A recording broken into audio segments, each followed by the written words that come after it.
Assalamualaikum warahmatullahi wabarakatuh. Sebelum apa-apa kita sound check dulu.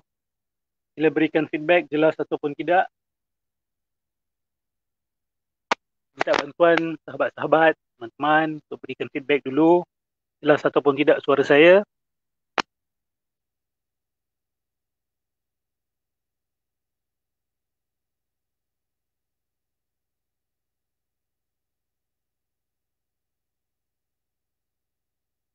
Clear, Alhamdulillah. Terima kasih Muhammad Nazim. Mohon maaf ada lampu terang kat belakang tu. Itu bukan cahaya saya Itu saya tak dapat nak cover sebab posisi meja saya ni tak boleh nak ubah. Jadi saya cuba kedepankan wajah saya ni. Okey. Tapi kadang-kadang mungkin tersilau lah dengan lampu sebelah belakang tu. Alhamdulillah, terima kasih. Semua dah bersedia ke untuk kita membaca kitab bersama?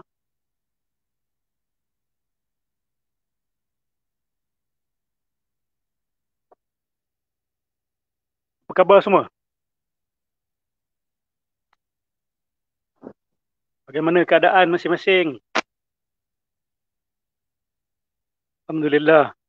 Apa isu-isu terkini yang memajukan umat Islam ataupun menjejas kesejahteraan umat Islam, rakyat Malaysia?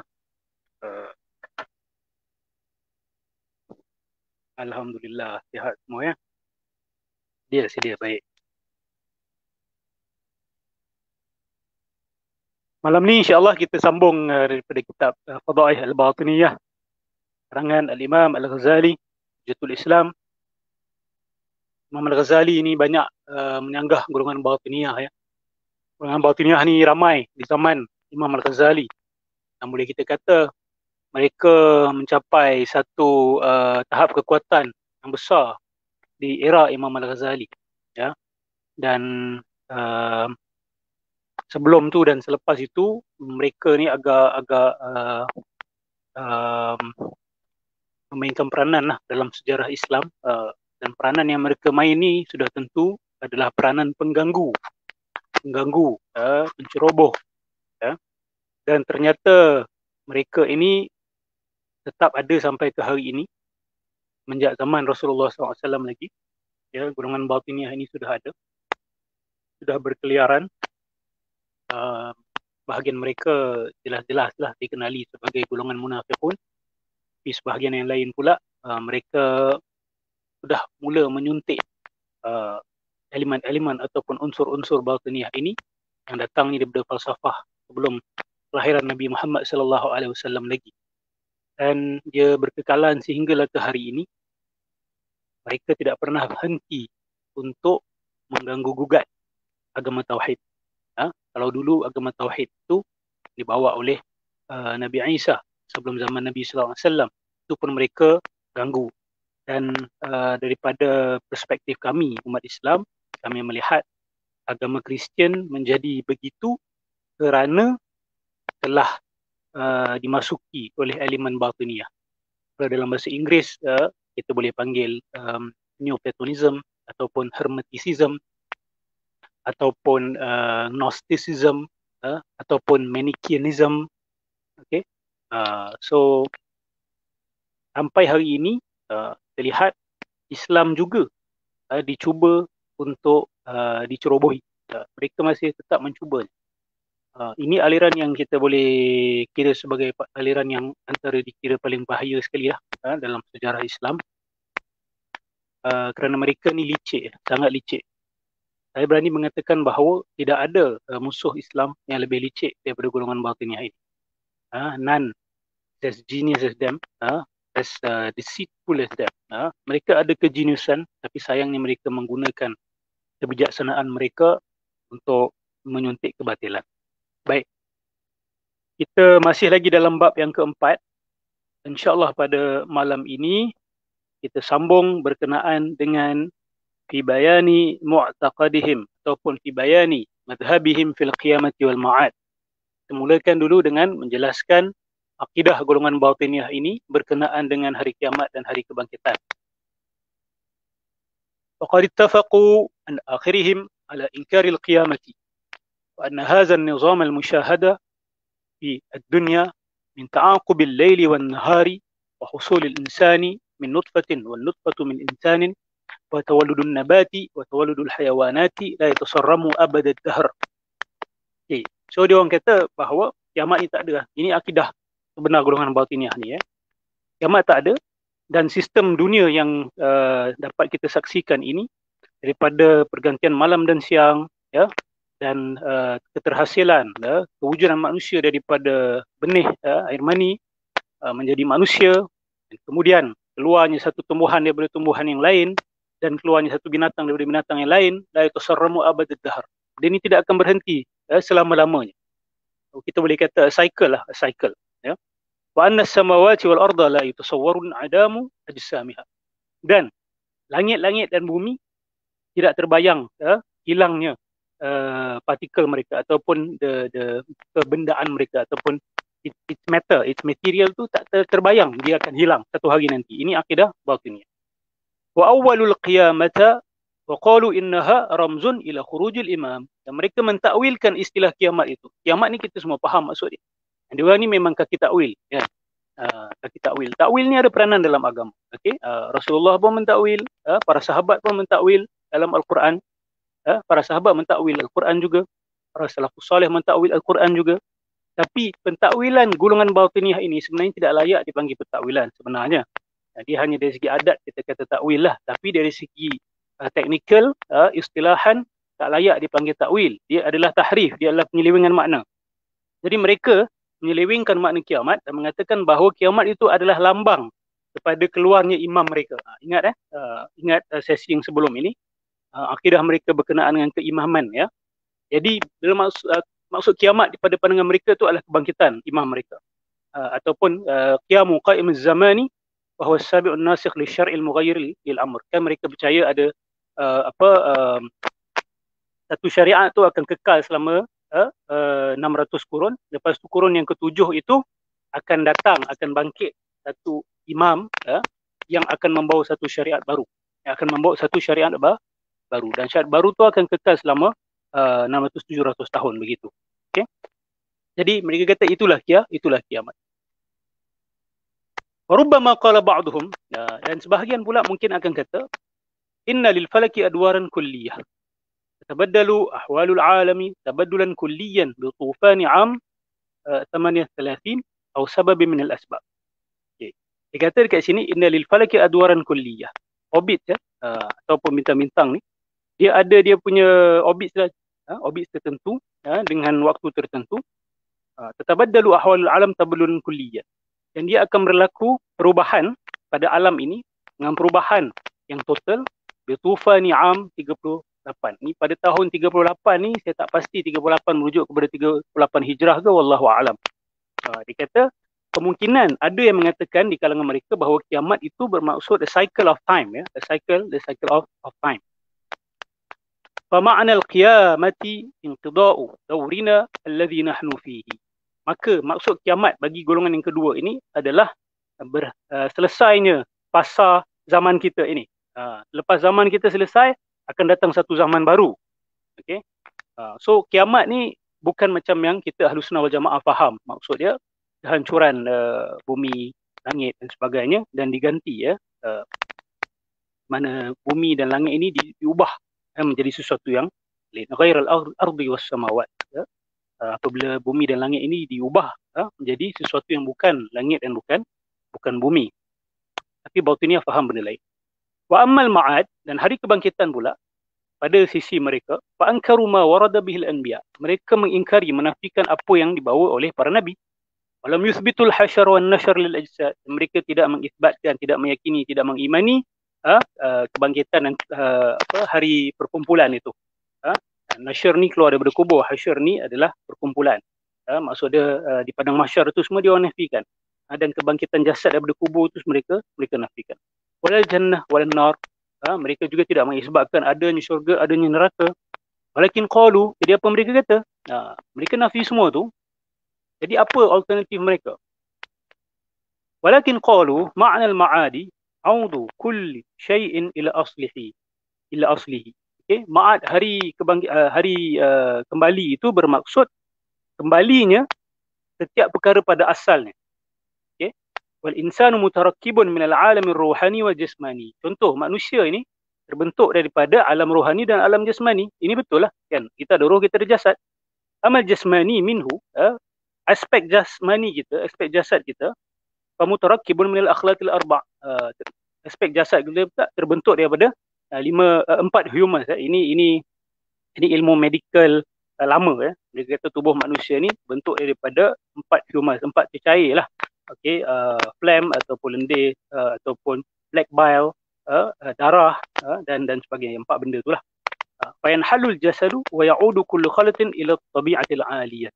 Dan apabila badan ini disintegrate, maka keempat-empat human ni, 4 elemen ni, tubuh kita yang membentuk tubuh kita tu akan kembali kepada cecair-cecair yang lebih tinggi. Dia kembali kepada asal dia. Amma safra'u, yellow bile, fatasiru naran, akan jadi api. Fatasiru sauda, black bile, lendir hitam, akan jadi tanah. Fayasiru damu hawaan, darah akan jadi udara. Fayasiru balgham, balgham ni lendir, ya, jadi air pula. Wazalika huwa ma'adul jasad. Itu kembalinya, itu maksud kembalinya jasad. Kebangkitan jasad itu maksudnya ini, maksud mereka. Okay? Wa amar ruhani, aspek rohani manusia pula, wa huwa nafsul mudrikatul aqilatu minal insan. Sisi manusia yang tahu, yang ada yang rasa berdiri, ya, yang boleh berfikir ini, فإنها إن صفيت بالمواظبة على العبادات وزكيت بمجانبة الهوى والشهوات وغذيت بغذاء العلوم والمعارف المتلقاة من الأئمة الهداة اتحدت عند مفارقة الجسم بالعالم الروحاني الذي منه انفصاله وتسعد بالعود إلى وطنها الأصلي. Okey. Jadi jasad kembali kepada apa tadilah, jadi api, jadi udara, jadi air. Rohani kita pula pergi ke mana? Ini adalah falsafah Gnosticism, ya. Dengar sekali nampak macam tak okey, macam kita juga, macam apa yang kita percaya. Sebab tu nanti dulu, jangan judge dulu. But this thing is not as simple as we think it is, ya. Sisi rohani pula, maksud kebangkitan rohani manusia, apa maksud dia? Apabila ia telah disucikan, jika rohani manusia itu telah disucikan dengan ibadat, dengan amalan-amalan ritual. Saya suspect kat sini yang Imam Al-Ghazali masukkan adalah amalan ritual, tidak semestinya ibadat itu kepada Tuhan tertentu. It's a ritual. Wa zukkiyat bi mujanabatil hawa wa syahwat, dan disucikan dengan cara menjauhi hawa nafsu dan syahwat, keinginan hawa nafsu kita kepada dunia ini. Wa ghudhiyat bi ghadha'il ulumi wal ma'arif, dan diberikan makan dengan makanan ilmu dan ilmu-ilmu yang tinggi dan ma'rifat yang diterima, yang didapati daripada al-a'immatul huda, daripada imam-imam yang menjadi panduan, yang menjadi pemandu. Kalau dapat benda ni, kalau dapat ibadat dan telah sucikan rohani ini, hawa nafsu ni suci, dan telah diisi pula rohani itu dengan ilmu dan ma'rifat yang tinggi daripada imam-imam maksum ini, apa jadi dengan roh itu? Ittahadat. Ketika terpisahnya dia daripada jasad, dia akan bersatu kembali. Bersatu dengan siapa? Dengan apa? Bil alamir ruhani alladhi minhu infisaluh. Dia akan bersatu kembali dengan alam rohani yang mana daripadanya ia datang pada asalnya itu. Atas adu bil maudi ila watanihal asli. Maka dia akan gembira kerana dia kembali kepada negaranya yang asal. Walizalika summiya ruju'an. Ini sebab tu dipanggil sebagai kembali. Kembali. Faqila, maka mereka pun menggunakan dalil daripada Al-Quran. Irji'i ila rabbiki radiyatan mardiyah. Kembalilah kamu kepada Tuhanmu, meridai dan diridai. Dalam keadaan meridai dan diridai. Suratul Fajr ayat 28. Okey. Wahyal jannah. Di sini yang dimaksudkan adalah syurga. Wa ilaihi waqa'a ar-ramzu biqissati Adam wa kaunuhu fil jannati thumma infisaluhu anha wa nuzuluhu ila al-alam as-suflani thumma 'uduhu ilaiha bil akhirah. Mereka menggunakan kisah Nabi Adam sebagai perlambangan ini. Okey, untuk menunjukkan bahawa Nabi Adam itu asalnya daripada syurga, okey, kemudian dia terpisah daripada syurga, turun ke alam yang rendah, alam bumi ini, alam dunia ini, dan nanti dia akan kembali. Dia akan kembali. Dia kata kita ni hanyalah lambang saja sebenarnya kepada asal manusia itu daripada alam roh. Kita pergi kepada alam yang rendah ini dan kita akan kembali kepada alam roh. Wa za'amu anna kamalan nafsi bimautiha. Dan mereka menyangka bahawa diri ini, roh ini hanya akan sempurna apabila ia mati. Apabila ia mati. Idh bihi falasuha min dhiqil jasadi wal alamil jismani. Kerana hanya dengan kematian sahaja, diri manusia ini, rohani manusia ini dapat melepaskan diri atau terlepas daripada jasad yang sempit ini, kesempitan jasad ini dan kesempitan alam jasmani ini. Kama anna kamalan nutfati fil khalasi min zulumatir rahimi wal khuruji ila fadail alami. Samalah seperti benih, benih yang ada dalam rahim itu, dalam kegelapan itu, dia akan merasa bebas. Dia akan mendapat kebebasan dengan keluar daripada rahim seorang ibu ke alam ini, ke dalam keruangan alam ini.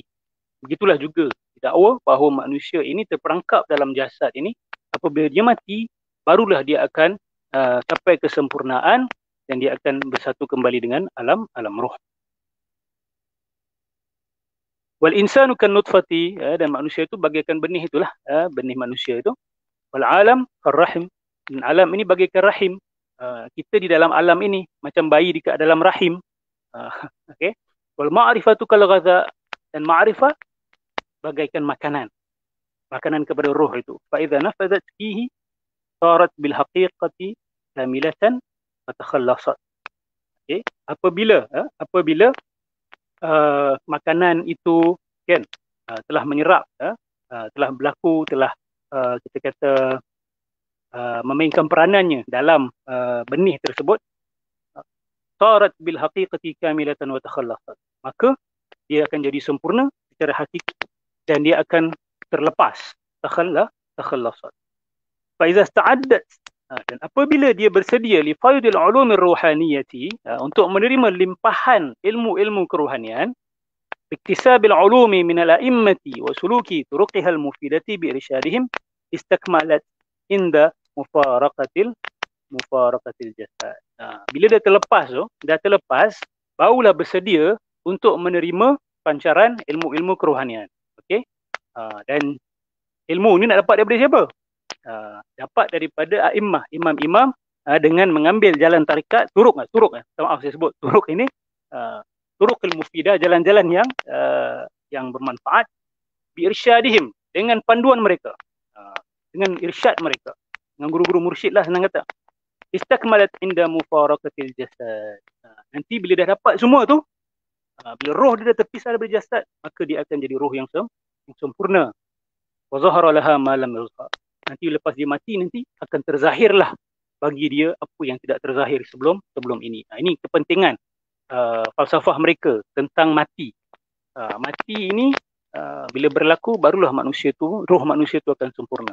Falsafah ni penting sebab dia ada kaitan dengan ritual, dengan amalan mereka, dengan asceticism mereka dan dengan gnosticism mereka. Dia ada kaitan dengan falsafah ini. Walizalika qala alaihi salam, an-nasu niyam fa idza matu intabahu. Itulah dikatakan bahawa Nabi SAW berkata, an-nasu niyam fa idza matu intabahu. Okay?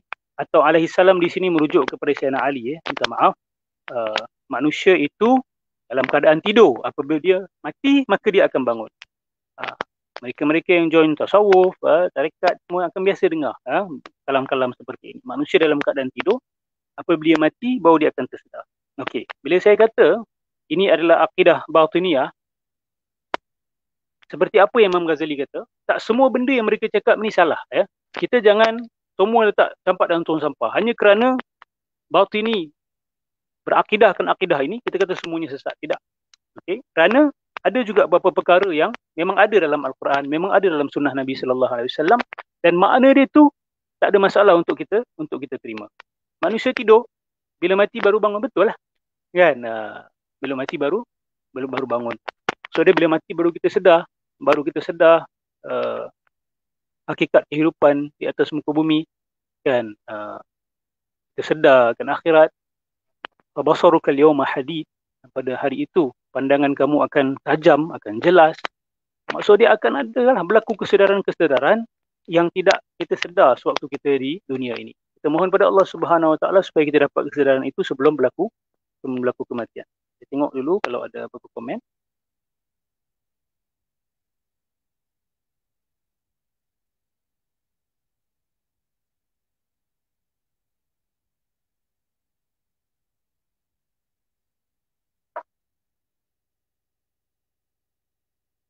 Okay, kita sambung. وكلما ازدادت النفس عن عالم الحسيات بعدا ازدادت للعلوم الروحانية استعدادا. Dan semakin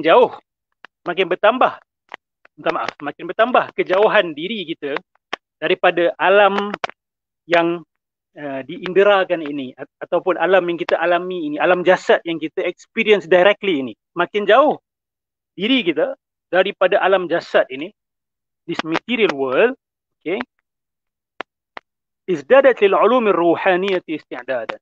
Semakin jauh kita daripada dunia, daripada benda material, dia bukan cakap dunia saja, dia material. Sebab kita faham dunia ni tidaklah dunia ni adalah mazra'atul akhirah, tempat ladang kita untuk sampai kepada akhirat. Dia orang ni sangat memusuhi benda, matter itself. Sebab tu dia orang ada buat ritual, tutup telinga, tutup mata, bahkan ada yang tahan nafas, kan? Sebab bila bernafas tu pun indera kita masih berfungsi lagi. Dan dia orang duduk dalam bilik gelap supaya tak nampak apa-apa. Dia orang tak makan. Ini semua berasal daripada falsafah ini. Falsafah yang mendakwa bahawa makin jauh manusia daripada alam kebendaan, makinlah rohani dia itu bersedia untuk menerima ilmu-ilmu kerohanian. Wa kadzalika idza rakadatil hawas bin naumi tala'at ala alamil ghaib. Dia buat perumpamaan ataupun misal contoh seperti apabila kita tidur, kita punya indera semua off. Betul tak?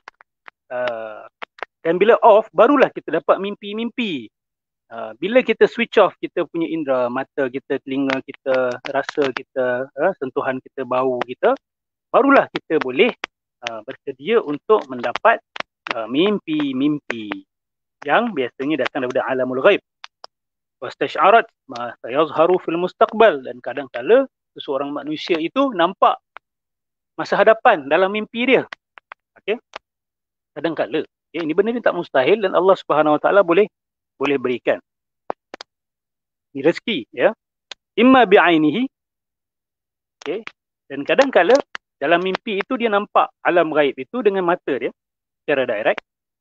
Ayughni 'anil mu'abbir, maka tak perlu untuk ditakbirkan mimpi itu, tak perlu ditafsirkan sebab dah jelas, clear cut. Atau au bimithalin fahtaju ila ta'bir, atau dia mendapat mimpi dalam bentuk kiasan. Mimpi dalam bentuk kiasan. Contoh mimpi jumpa raja, kan? Macam-macam lah penafsiran orang, kan? Kata mimpi jumpa raja ni akan dapat kehormatan, kan? Masing-masing masing-masing punya interpretasi. Adalah orang yang lebih faham ilmu interpretasi mimpi ni. Antara pakarnya adalah Nabi Yusuf alaihi salam, ta'wil al-ahadith, kan? Fan-nawmu akhul maut, tidur adalah saudara kepada mati. Wa fihi yazharu ilmu ma lam yakun fil yaqazah. Dan dalam tidur itu boleh berlaku ilmu yang tidak ada sewaktu kita sedar. Kita boleh dapat ilmu yang kita tak dapat sewaktu kita sedar. Fakadha bil mauti. Begitu jugalah maut, ya, kematian, tankashifu umurun lam takhtar ala qalbi basharin fil hayah. Waktu kematian itu akan tersingkap perkara-perkara yang otak manusia ni tidak terlintas pun, hati manusia tidak terlintas pun sewaktu dia hidup. وهذا للنفوس التي قدستها الرياضة العملية والعلمية. Ini khas untuk jiwa-jiwa yang telah disucikan dengan riadah ilmiah, ya. Riadah ilmiah wal amaliyah wal ilmiah, ya. Maksud dia intellectual exercises and spiritual exercises. Siapa yang melalui riadah ni maksud dia latihan ataupun latih tubi, ya, latih tubi untuk sucikan rohani, sucikan otak. Fa'amman nufusul mankusatu al-maghmuratu fi alam at-tabi'ati, sedangkan diri-diri, ya, yang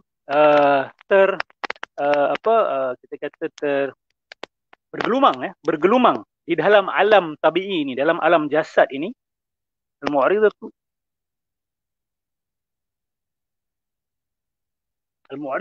an rushdiha min al-a'immatil ma'sumina.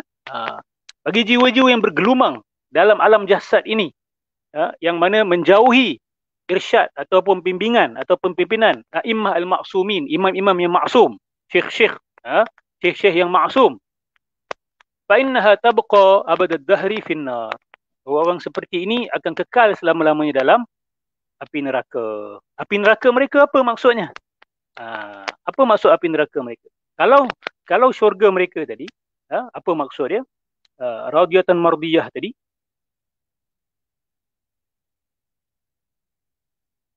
Okay. Apabila rohani seseorang manusia itu kembali kepada alam rohani, itulah maksud dia dengan syurga. Okay. Di sini apa pula neraka dalam pandangan mereka? Neraka adalah ala ma'na annaha tabqa fil alam al-jasmani tatanasakhu khal abdan. Okey. Maksud neraka bagi golongan batiniah ini adalah ruh orang-orang seperti itu. Siapa? Orang-orang yang tak nak belajar daripada imam-imam maksum. Okey. Dia akan jadi apa? Roh mereka ni akan kekal dekat alam ini. Dia hanya akan salin badan sahaja. Ini dipanggil reincarnation. Reincarnation. Okey. Tak lepas-lepas lagi, maka kalaulah si fulan dia tak sucikan jiwa dia, dia tak ikut imam-imam maksum, maka roh dia akan, bila dia mati nanti akan pergi ke tubuh lain. Tak kira lah jadi manusia lagi ke, jadi manusia kelas bawahan ke, bagi hierarki dalam batiniah ni, dia orang pun ada hierarki juga. Ataupun jadi binatang ke, kan. Kalau sewaktu hidup tu lintah darat kan. Mungkin bila dia mati dia betul-betul jadi lintah darat. Wallahu alam. Ini pandangan mereka, ini akidah mereka. Ini reincarnation dekat sini.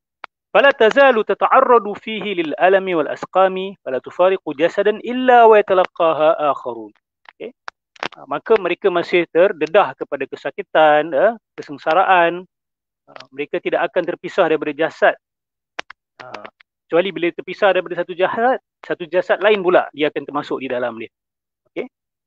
Jasad inilah neraka bagi mereka. Sebab tu golongan Gnostik ni, estetik saya kita panggil dia orang ni sangat benci kepada badan. Sangat benci kepada badan.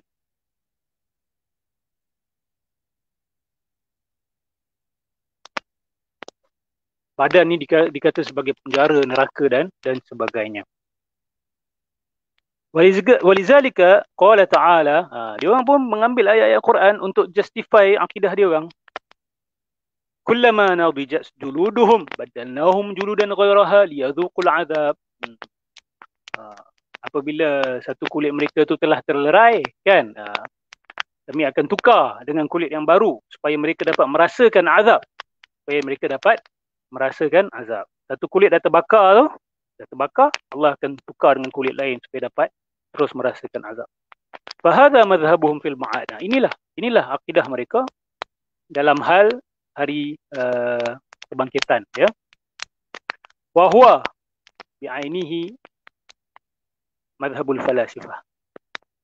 Okey. Inilah dia hakikatnya adalah mazhab golongan ahli falsafah. Okey, kita kena faham istilah falasifah dekat sini, sebab bila baca tengok jadi semua falsafah itu hina.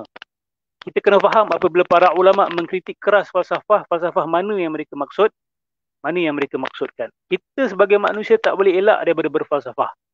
Kita tak boleh nak elak, ya.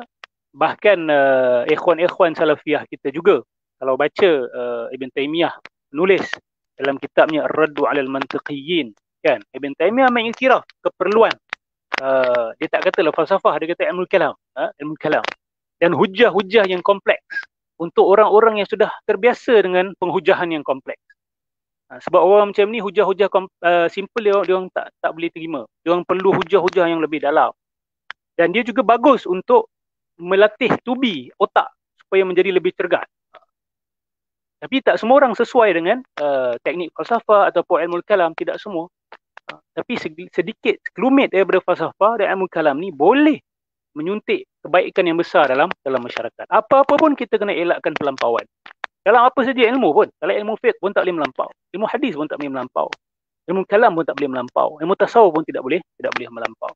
Jadi bila Imam Ghazali menyebut tentang falasifah ni, kita kena faham dia menunjukkan kepada orang-orang tertentu. Seperti Ibn Sina, Al-Farabi, orang-orang seperti ini.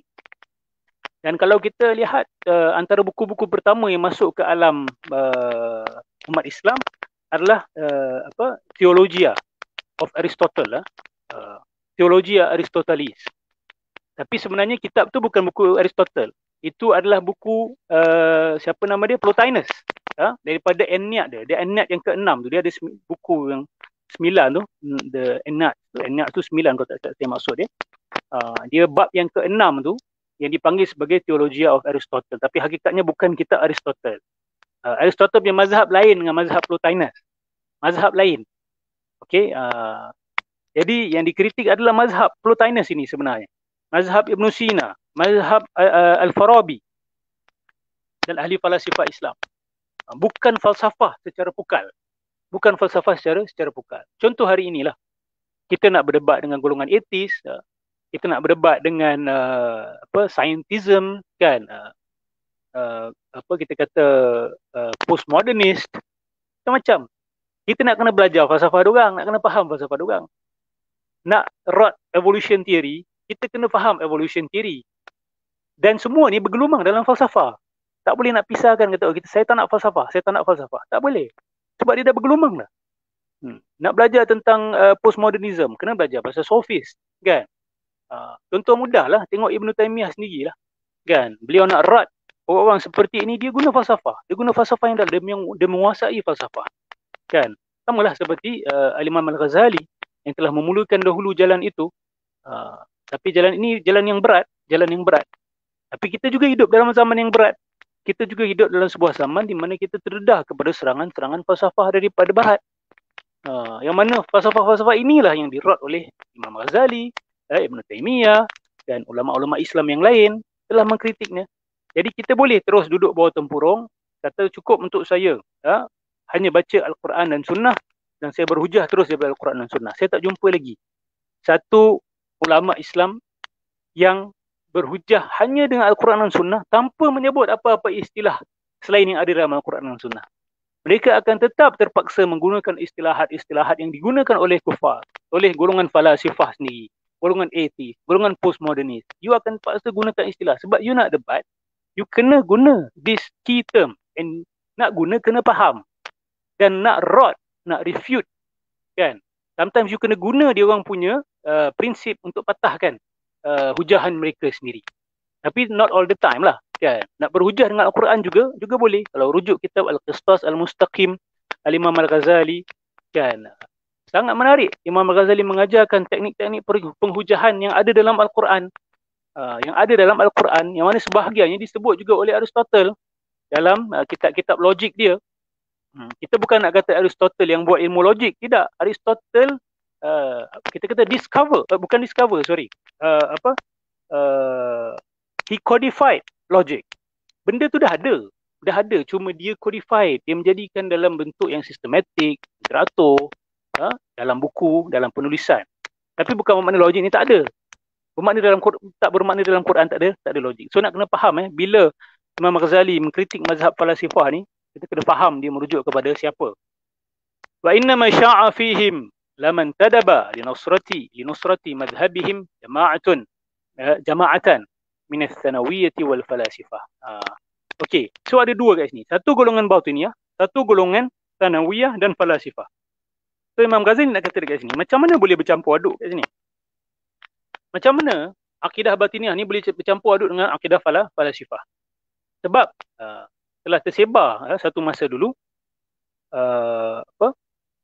golongan batiniyah ini meminta daripada golongan tsanawiyah dan falasifah untuk berhujah mempertahankan mazhab batiniyah. Maksud dia mereka ni waktu awal-awal tu dia orang tak ada tentera penghujah yang kuat. Sebab tu penghujahan ni memerlukan orang-orang yang berdedikasi. Penghujahan ni bukan benda senang, dan peranan dia besar. Semua para nabi berhujah. Baca Quran lihat. Sebab penghujahan ni directly straight go to the mind, goes to the heart. Kalau dilakukan dengan betul lah.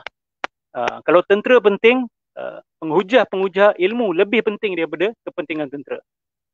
Sebab apa? Kalau tentera tak ada, mungkin yang tergadai adalah negara. Tetapi kalau penghujah ilmu, penghujah untuk agama tidak ada, apa yang akan hilang? Akidah akan hilang. Kita mungkin boleh kalah dalam peperangan, tapi akidah masih terjaga. Tapi kalau tidak ada benteng pertahanan, kita tak ada komando-komando, tentera-tentera hujah, tentera-tentera pendebat, habis. Tapi dalam masyarakat kita, golongan seperti ini masih dipandang rendah, masih dipandang tidak diperlukan, bahkan dibenci dan tidak disukai. Dan dianggap sebagai orang-orang yang tidak beradab, orang-orang yang kasar dan sebagainya. Bacalah sebahagian hujah-hujah para nabi. Kalau awak dengar hujah-hujah macam tu hari ini, kita tukarkan karakter saja, jangan terkejut sebahagian umat Islam akan kata, kasarnya orang ni. Tak ada adabnya orang ni. Tak ada hikmahnya orang ni. Padahal tu hujah-hujah para nabi dalam konteks yang kebanyakannya tak banyak beza dengan konteks kita. Manusia tetap sama. Tamadun manusia itu berpusing-pusing. Okay? History repeats itself. Kita jangan ingat kita ni terlalu beza dengan umat-umat terdahulu. Okay? We are human beings. They are also human beings. Okay? Jadi, pada waktu itu, golongan batiniyah ni, dia orang baru nak berputik kan, di kalangan umat Islam. Dia orang tak ada hujah yang kuat, yang complicated, yang sophisticated untuk membuat umat Islam ragu tentang akidah mereka. Jadi mereka meminta bantuan daripada golongan falasifah, tsanawiyah, Manichaeism ni, yang telah ada sebelum kedatangan Nabi Muhammad sallallahu alaihi wasallam. Mereka dah ada tulisan-tulisan, teknik-teknik, istilah-istilah falsafah mereka yang berat-berat. Jadi golongan Batiniyah ni mereka meminta bantuan daripada ahli falasifah dan Thanawiyah. Itu yang berlaku percampuran akidah selepas tu. Fa kullu wahidin nasara madhhabahum tam'an fi amwalihim wa khila'ihim. Dan setiap satu ni golongan Thanawiyah dan falasifah ini memenangkan mazhab Batiniyah ini kerana apa? Nakkan duit mereka dan harta-harta mereka yang bagus-bagus, yang hebat-hebat. Maksud dia setakat untuk keduniaan, mereka saling sokong menyokong satu sama lain because they just want money. Macam lawyer lah, jadi lawyer kan. I pay you, you defend me. Ini I pay you so that you defend Batiniyah. We don't have debaters, so you have one. Please support and defend Batiniyah. واستظهارا بأتباعهم لما كان قد ألفه في مذهبه. Jadi orang Batiniyah ni pun meminta bantuan daripada pengikut-pengikut Sanawiyah dan falasifah ini. Lama kana qad alafahu fi madhhabihim. Sebab dia orang ni memang dah biasa, dia orang dah biasa mempertahankan akidah-akidah mengarut seperti ini. Itu yang pelan-pelan bila dia orang saling sokong menyokong, saling bekerjasama dengan satu sama lain, akhirnya bercampur aduk akidah dia orang. Akidah Batiniyah ada ambil daripada Sanawiyah, ada ambil daripada falasifah dan sebagainya. Fasara, Imam Ghazali kata, fasara aktsaru madhhabihim muwafiqan li Thanawiyyati wal falasifati fil batin. Akhirnya apa berlaku? Akidah golongan Batiniyah ini secara batin, adalah sepakat dengan akidah Thanawiyah dan falasifah. Sepakat dengan akidah Manichaeism dan falasifah, golongan ahli falsafah yang disebutkan tadi. Tapi zahir mereka sama dengan siapa? Sepakat dengan siapa? Golongan Syiah dan golongan Rafidah, Syiah Rafidah dan sebagainya. Jadi secara zahir dia punya sistem keagamaan itu nampak macam Syiah. Tapi dari segi batin dia, akidah dia adalah akidah falasifah dan Thanawiyah. Ini Batiniyah. Wa gharaduhum bihadhihi at-ta'wilati intiza'u al-mu'taqadat az-zahirati min nufusi al-khalqi hatta tabtula bihi ar-raghbatu war-rahbatu. Tujuan dia apa? Tujuan mereka dengan pertakwilan-pertakwilan seperti ini adalah untuk mencantas, meragut akidah yang zahir daripada jiwa manusia sehingga terbatallah ar-raghbatu war-rahbah. Raghbah ni keinginan yang datang kalau para nabi datang bawa targhib dan tarhib, membawa berita gembira dan membawa amaran. Jadi mereka ragut akidah surga neraka, ragut akidah kiamat dan sebagainya supaya tidak ada lagi amaran, tidak ada lagi fungsi memberi berita gembira tentang syurga dan sebagainya. Tak perlu lagi semua. Thumma ma awhamuhu wa hadau bihi la yufhamu fi nafsihi. Kemudian benda-benda yang mereka cuba sembunyikan, mereka cuba kabus-kabuskan, la yufhamu fi nafsihi. Tak boleh kita nak faham hanya dengan baca teks dia orang. Tak boleh difahami dengan sendirinya. Wala yu'athiru fi targhibin wala tarhibin. Juga tidak memberi kesan, juga tidak memberi kesan dalam targhib dan tarhib yang saya sebutkan tadi. Wasanushiru ila kalamin wajizin fi raddi alaihim fi hadzal fanni wa akhbarihi fi akhir al-fasl. Imam Ghazali kata, we will expound on this later. Aku akan jelaskan secara ringkas ila kalamin wajizin fi raddi alaihim. Dalam penghujung bab ini Imam Ghazali akan memberikan satu jawab balas yang ringkas kepada dakwaan-dakwaan ini. Okey.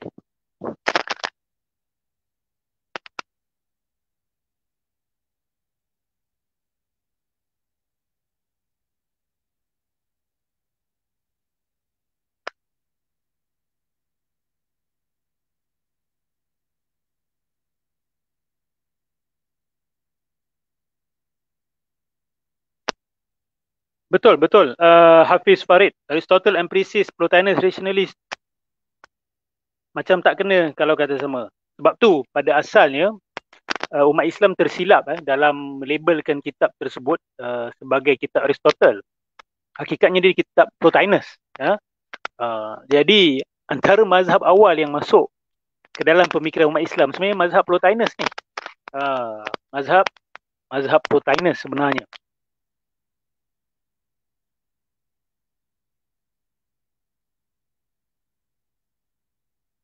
Golongan ni tak percaya akhirat ke? Macam dah dijelaskan tadi, ya. Mereka tak percaya bumi ni akan hancur. It will go on and on, on and on, selama-lamanya. Okay. Apa pandangan Ustaz tentang kenyataan Ibn Taymiyah yang meyakini alam ini qadim dan afradnya baharu? Sejujurnya, bila saya baca jawab balas ke atas dakwaan Ibn Taymiyah ini, saya melihat jawab balas itu lebih kuat lah. Lebih kuat. Ni kalau nak jelaskan sangat panjang. Kalau nak jelaskan sangat panjang. Bagi saya ada contradiction yang sangat besar lah di situ. Afradnya hadis, tapi alam ini qadim.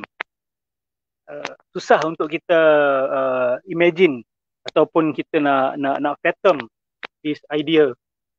Saya rasa golongan pengikut Ibn Taymiyah juga, mereka tahu saya lah agak ketepikan juga dakwaan Ibn Taymiyah ini. Mereka juga agak mengetepikan dakwah Ibn Taymiyah ini sebab tidak selari dengan secara zahir. Walaupun Ibn Taymiyah menangani juga hadis ini, kan Allah walam yakun syai' ma'ahu, kan, Allah itu telah wujud dalam keadaan tidak ada sesuatu pun yang ada bersama dengan dia, kan, tidak ada sesuatu pun yang bersama dengan dia. Jadi golongan yang mengikut Ibn Taymiyah ni, kita lihat hujah ini dia orang ketepikan. Dan golongan Asy'ariyah juga of course menolak pandangan ini kerana ada pandangan yang lebih jelas. Okay? Kita berpegang pada hadis yang Nabi SAW sebut itu, Allah Subhanahu Wa Taala telah wujud dalam keadaan tidak ada sesuatu pun yang ada dengan Allah Subhanahu Wa Taala. Jadi dakwaan yang mendakwa bahawa alam ini qadim adalah tertolak, adalah tertolak. Banyak lagi lah kalau nak bongkar, boleh buat 2-3 sesi just untuk isu ni saja.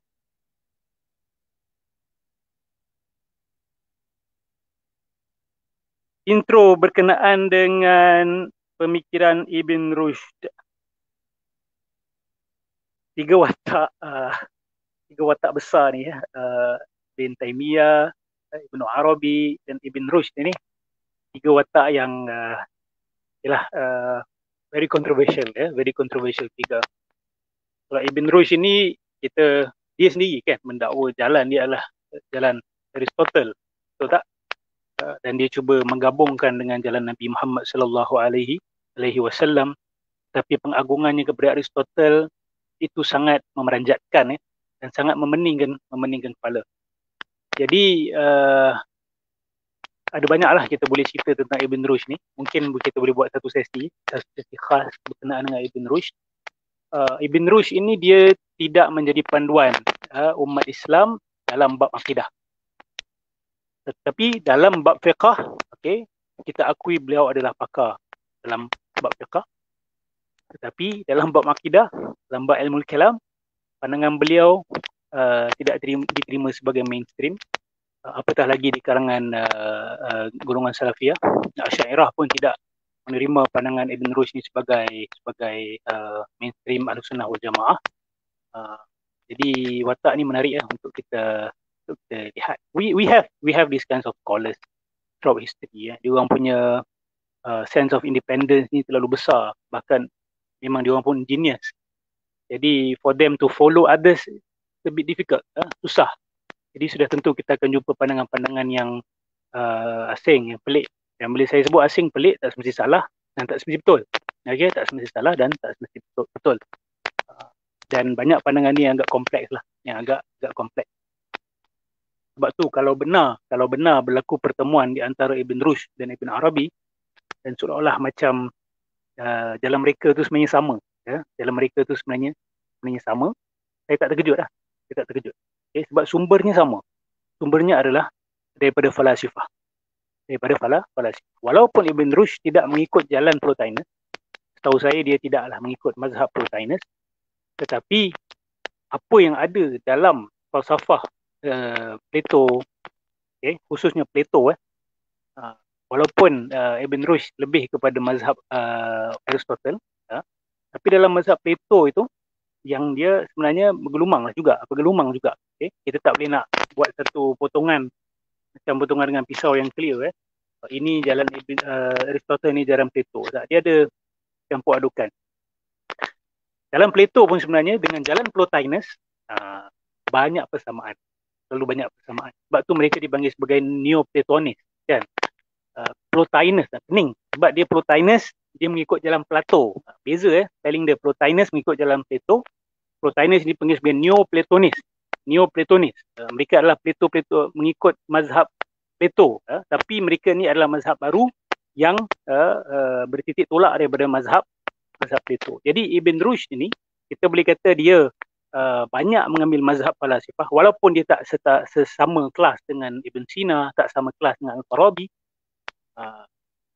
Saya tak terkejut kalau dia mengiktiraf juga jalan Ibnu Arabi, sebab pengambilan asalnya itu lebih kurang sama.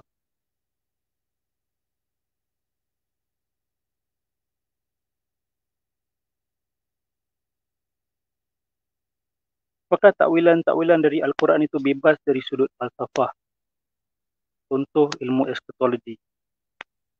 Takwilan siapa? Nak kena be spesifik. Ni takwilan siapa? Sebab kalau tanya secara umum begini, tak boleh lah. Sebab ada orang yang mentakwilkannya mengikut ilmu falsafah. Ada yang tak. Eskatologi ni bukan ilmu falsafah. Eskatologi ni ilmu tentang akhir zaman, kan? Mereka mencipta satu terminologi, apa sahaja ilmu tentang akhir zaman tu dia bagi eskatologi. Sebab tu ada eskatologi Kristian, eskatologi Yahudi. Kita pun ada eskatologi kita. Para ulama kita pun sudah menulis tentang alamatus sa'ad daripada dulu lagi. Itu ilmu eskatologi Islam. Itu bukan ilmu falsafah. Itu ilmu eskatologi Islam.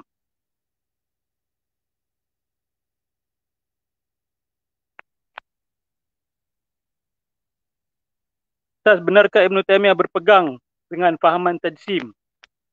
Benarkah? Saya tak mau jawab soalan ni, boleh? Saya tak mau jawab soalan ni. Okey, saya dah jawab dulu. Daripada dapatan saya, beliau cenderung ke arah itu. Okey, beliau cenderung ke arah itu. Tapi saya boleh salah. Saya tak kata saya dah baca semua kitab Ibn Taymiyah. Okay. Sebab ada yang mendakwa bahawa dalam kitab-kitab lain, dalam tempat lain, beliau menafikan tajsim dan sebagainya. Tapi saya lebih, kita kata saya lebih convinced dengan hujah-hujah Syekh Said Qudah. Okay. Saya dah baca juga kitab yang merat, kitab Syekh Said Qudah. Tapi saya perasan bila saya rujuk ke teks Ibn Taymiyah, saya melihat nukilan Syekh Said Qudah itu lebih jujur. Saya boleh salah. Benda ni kita tak perlu nak bergaduh-gaduh. Okay. Kalau salah, tunjukkan di mana salah. Tak cukup dengan baca buku ni Ustaz, baca buku itu Ustaz. Bawa nukilan. Dan bawa nukilan di mana awak rasa kritikan Syekh Said Qudah itu salah. Okay. Dan bawa nukilan yang menyanggahi nukilan Syekh Said Qudah itu. Jadi kita boleh berbincang secara ilmiah. Tak ada masalah. Okay. Saya melihat Ibn Taymiyah dalam bab tajsim ni memang ada kecenderungan ke situ.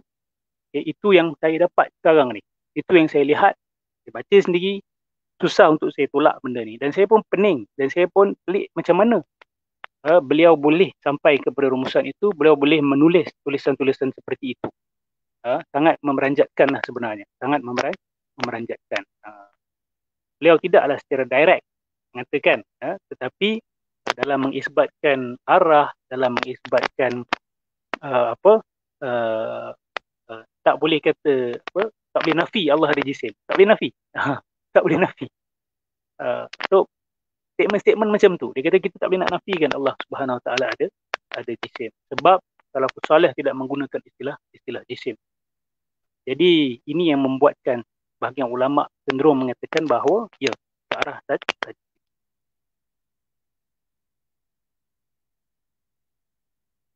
Akidah Tsanawiyah ini adalah akidah cahaya dan kegelapan. Okey. Akidah cahaya dan kegelapan. Ada dua Tuhan lah. Dan Tsanawiyah ni, kalau awak ingat apa yang saya sampaikan berkenaan dengan at-tali, as-sabiq dan at-tali tu, itulah sebenarnya Manichaeism. Ada Tuhan cahaya, ada Tuhan kegelapan, yang mereka ni saling bergantungan, dia saling bergantungan dengan satu sama lain, dan seluruh kewujudan ni adalah cahaya dan kegelapan. Ada dua force, ada dua force in the world. Ini Thanawiyah. Sebab tu golongan yang telah menerima akidah Thanawiyah ini, dia akan ada konsep Tuhan pertama tu dengan yang kedua. Walaupun yang kedua tu dipanggil sebagai kedua, tetapi kuasa dia, semua sifat, semua asma' yang pertama tu ada pada yang kedua. Semua zat tak cakap lah. Okay. Sifat dan af'al yang pertama tu ada pada yang kedua. Dengan yang kedua itulah disempurnakan alam ini. Dan ciptaan itu datang pada yang kedua. Nampak tak? Jadi ada pembahagian. Ada the unknown God, and then ada God yang jadi executioner. Dia execute, dia manage seluruh alam ini. Bahkan dia yang ciptakan seluruh alam ini. Itu Thanawiyah.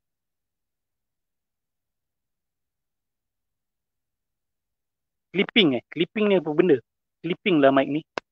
Saya sebenarnya ada orang dah sedekahkan mikrofon. Tapi mikrofon tu memerlukan sesuatu yang saya tak ada buat masa ni. Okay? Saya tak perlu beritahulah apa benda. Saya tak boleh nak cocok mic baru tu. Mic ni teruk. Saya sebenarnya lagi satu mic. Tapi suara saya jelas dengar. Walaupun tak berapa sedap kot. Tapi jelas kot. Apa nanti saya usahakan buat miking.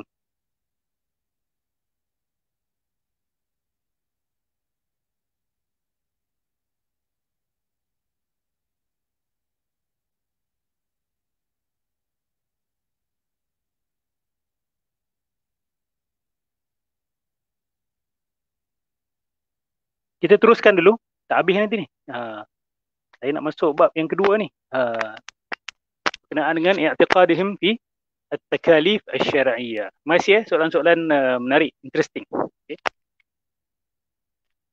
At-tarful khamis fi i'tiqadihim fi at-takalif asy-syar'iyyah. Ya.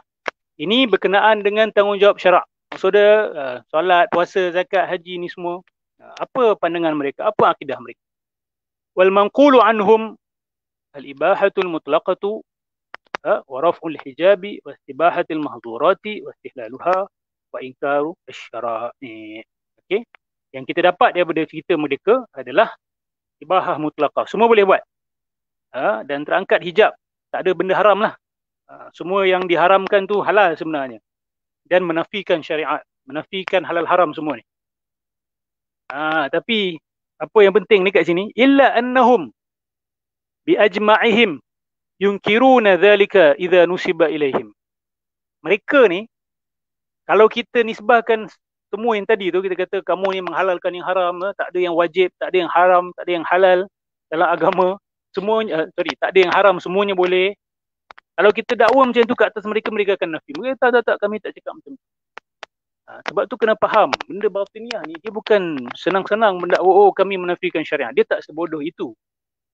Ulama tahu bukan daripada dakwaan mereka secara direct. Ulama tahu melalui kajian, melalui pembacaan. Pembacaan ni bukan baca buku, baca mereka.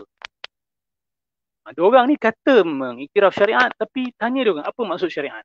Dia mula pusing sana, pusing sini. Macam ada seorang tu kan. Kalau kata dia, abang nafikan solat ke tak? Oh tak, saya tak pernah nafikan solat. Tapi dengarlah apa dia cakap pasal solat. Itulah cara batiniah. Itu cara batiniah. Mereka ni tak gentleman, tak ada keberanian untuk kata, ya, pada saya solat tak wajib. Kenapa? Dia pusing. Oh tak, saya tak pernah kata solat tak wajib. Kan? Tapi, tengok tu. Solat, solat dengan jasad ni lain kan. Dan masing-masing orang ada cara solat dia. Tengok.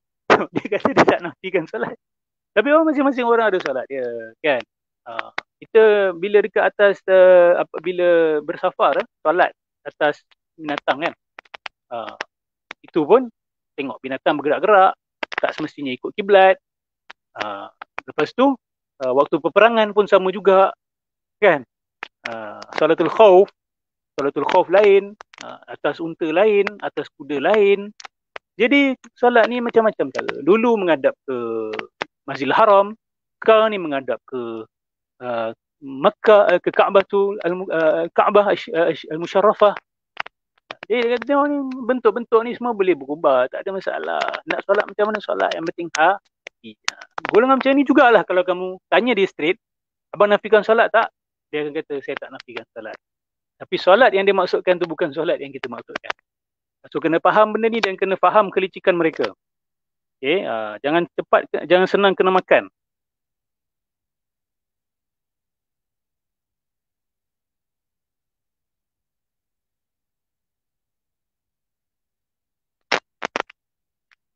Okay, sorry Kalau saya macam ni, buat lubang dekat sebelah depan ni. Minta maaf semua kalau tak jelas. Terima kasih atas feedback. Okay. Mereka mengingkari apabila dinisbahkan kepada mereka. Mereka tak akan mengaku terang-terang bahawa kami menafikan wajibnya solat, wajibnya zakat. Kami tak pernah nafikan. Samalah juga dengan golongan sufi batini falsafi ni.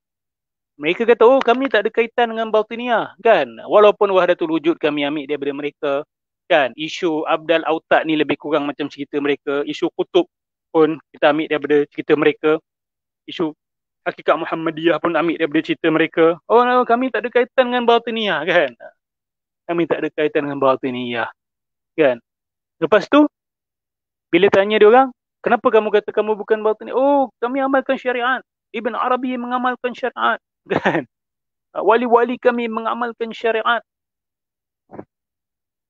Tapi bila baca buku-buku dia orang, dia ada satu kumpulan ni yang khas. Dia tak amal syariat pun tak apa. Siapa golongan ni dipanggil sebagai golongan majzub kan. Golongan majzub dipanggil sebagai wali-wali majzub yang dah hilang akal kerana cinta kepada Tuhan yang luar biasa ataupun direntap, ditarik oleh Tuhan kepada dia sehingga hilang akal mereka. Mereka ni boleh bertelanjang, boleh tak tutup aurat, boleh isap rokok, boleh buat apa yang mereka suka. Mereka boleh tulis apa-apa saja benda mengarut yang mereka nak tulis, boleh bercakap apa benda yang mereka nak cakap, tak boleh dihukum, tak boleh nak buat apa. Inilah salah satu bentuk penafian syariat, pembatalan syariat daripada golongan sufi batini. Faham ya? Dia orang pun ada sebenarnya, ada whole package, perfect. Nak kata beza, jangan nak kelentong, tak beza. Cuba baca sebahagian kitab-kitab yang merangkumkan cerita Allahumma salli ala Muhammad tentang wali-wali yang ditulis oleh orang-orang yang mengikut jalan Ibn Arabi contohnya, mengagungkan Ibn Arabi sebagai Syekhul Akbar. Kamu akan jumpa cerita-cerita wali yang dianggap wali berkhutbah bertelanjang dekat atas mimbar.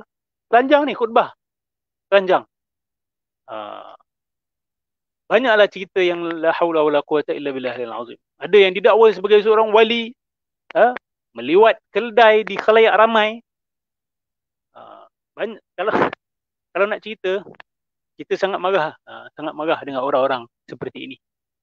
Yang menulis tu kitab-kitab seperti ini adalah Dajjal. Yang menulis sistem Dajjal. Dan orang-orang tu kalau betul mereka wujud, mereka juga adalah Dajjal. Mereka bukan wali majzub. Mereka adalah wali syaitan. Wali-wali syaitan. Jadi cara mereka nak membatalkan syariat ni macam-macam jalan. Kan? Antaranya dengan cara mentakwil, antaranya dengan cara mendakwa makam dia dah tinggi, dia dah tak perlu lagi. Dia dah suci sangat. Dia tak pernah terpisah daripada Tuhan ni, kan? Setiap hari dia nampak Tuhan. Tak terpisah daripada Nabi SAW. So, solat-solat ni semua buat apa lagi tu untuk orang macam kita je. Orang bawahan macam kita. Dia orang dah sampai level tinggi, dah tak perlu lagi nak buat apa yang kita buat.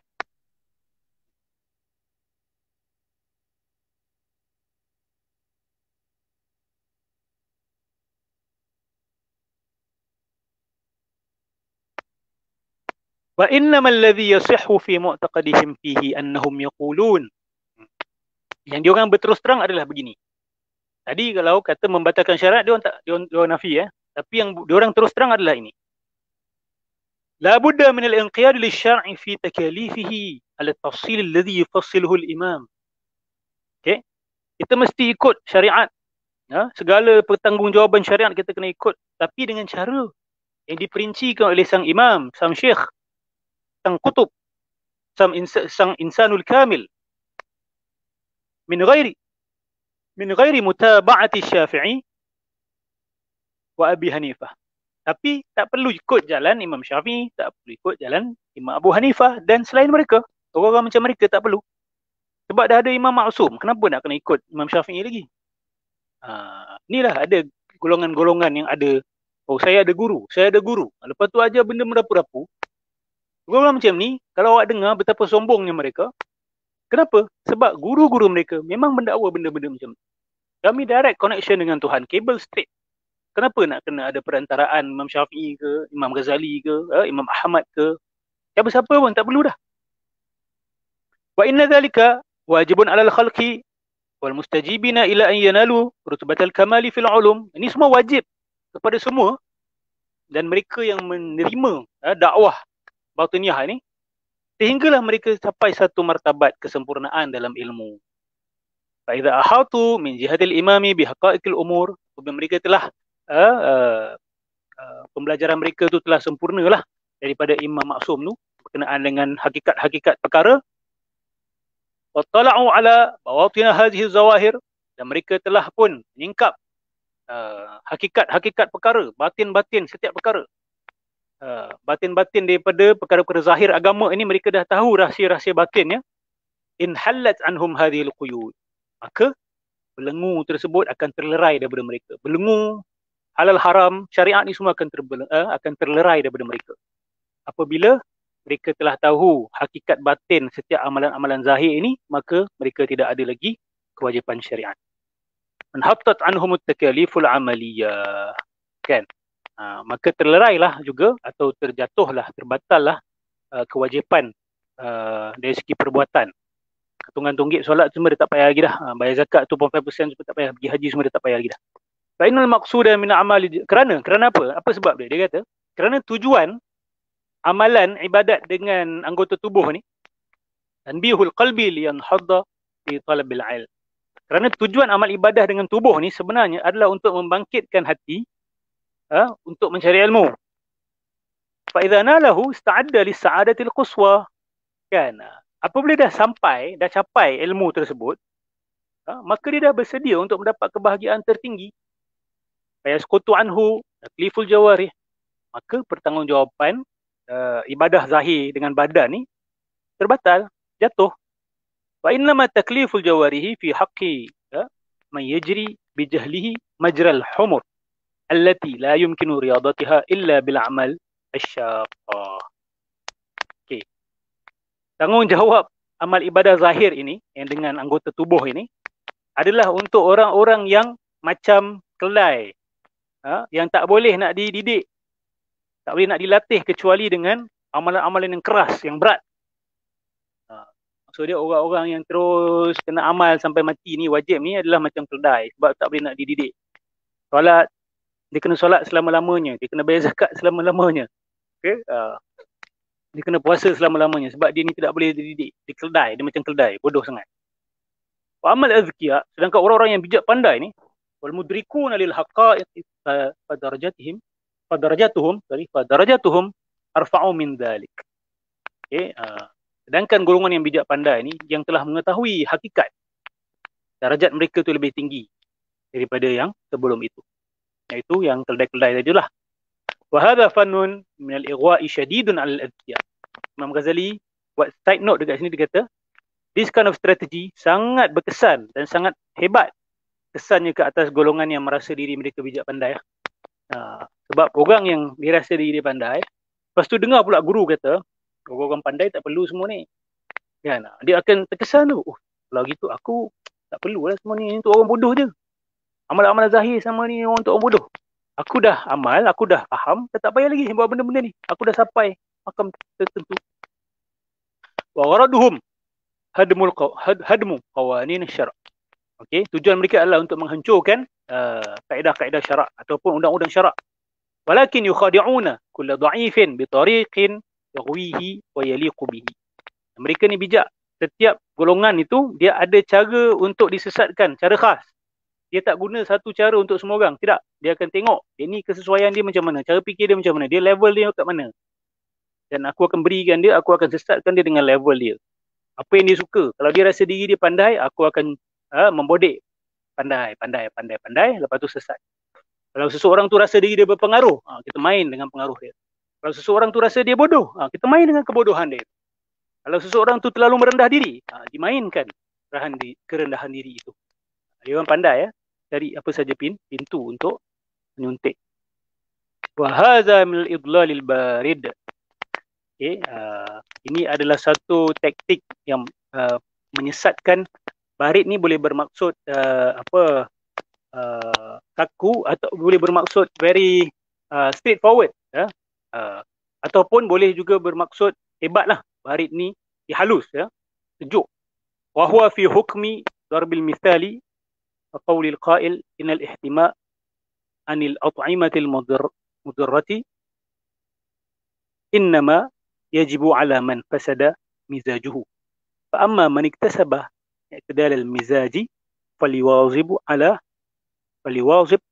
akli ma syaa ay waqtin syaa. Okey, dia gunakan perumpamaan makan kan. Makanan-makanan yang memudaratkan ni, okey. Fa amma makanan-makanan yang memudaratkan ni hanya haram bagi orang-orang yang fasada mizaju, yang badan dia tak kuat kan. Badan dia tak kuat, dia tak bolehlah makan makanan yang tak bagus ni. Tapi bagi orang yang badan dia tu telah sihat, dia punya antibody kuat, immune system dia kuat, faliwazib ala akli ma syaa wa syaa. Maka terpulang, silakan dia nak makan apa yang dia nak makan, bila-bila dia nak makan. Orang-orang yang lemah saja yang kena jauhi makanan-makanan yang berbahaya ni lah. Makan sikit muntah, makan sikit-sikit perut kan. Orang yang tak ada masalah macam tu, dia boleh makan apa saja. La yalbas al-musghi ilaihi hadha dalal ayyam ana fil mat'umat al-mudarrati ila an tatada'a bihi ila al-halal. Akhirnya orang yang termakan dengan taktik ini, apa dia buat? Dia akan makan lah. Dia akan makan segala-gala makanan yang berbahaya sehinggalah dia mati. Inilah juga taktik batin ya.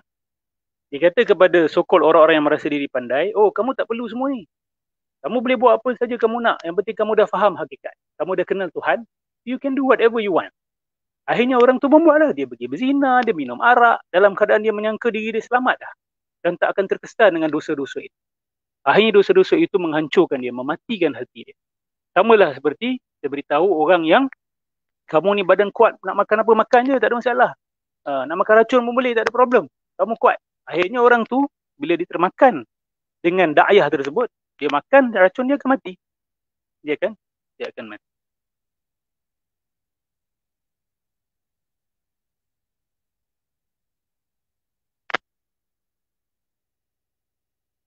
InsyaAllah next session kita akan habiskan bab ni. Okay. Bab ni lagi berapa page? Sekejap 1, 2, 3, 4, 5, 6, 7, 8. Lagi 8 page. Banyak saya nak cerita ni pasal tak habis-habis lagi. Tapi tak apa. Ini pun dah pukul 10.20. Kita buka kalau ada apa-apa soalan. Saya minta tanya soalan berkaitan dengan topik ni dulu.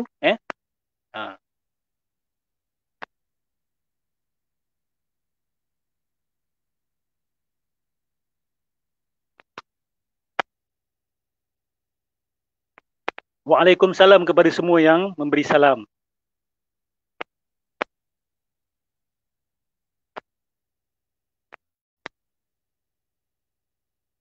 Saya buka kalau ada apa-apa soalan berkaitan dengan apa yang saya sampaikan tadi.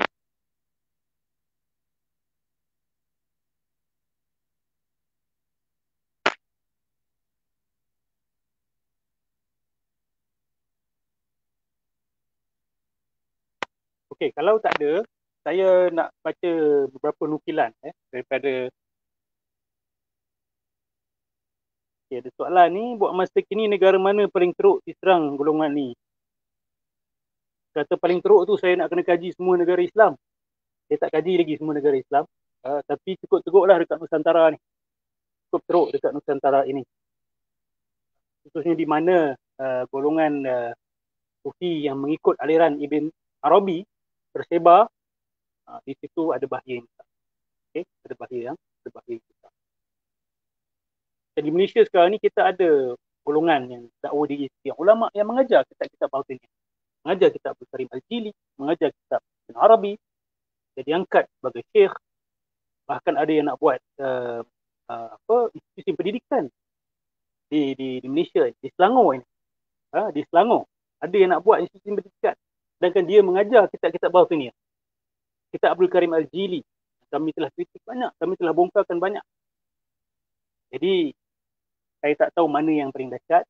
Saya yakin di Indonesia juga dahsyat.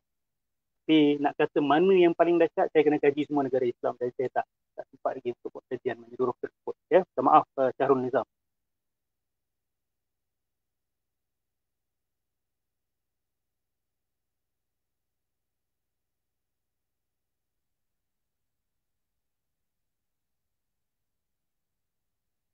Saya baca dulu beberapa nukilan daripada golongan yang mendakwa diri mereka ni Sufi Sunni, tetapi telah menyerap beberapa elemen ataupun unsur daripada aliran Batiniah. Okay, saya bacakan beberapa nukilan. Khususnya berkenaan dengan Gnosticism. Gnosticism tadi itu membenci tubuh, membenci badan, kan?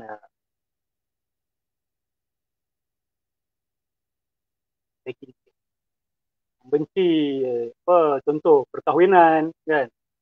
Ada golongan yang macam tu. Saya nukil daripada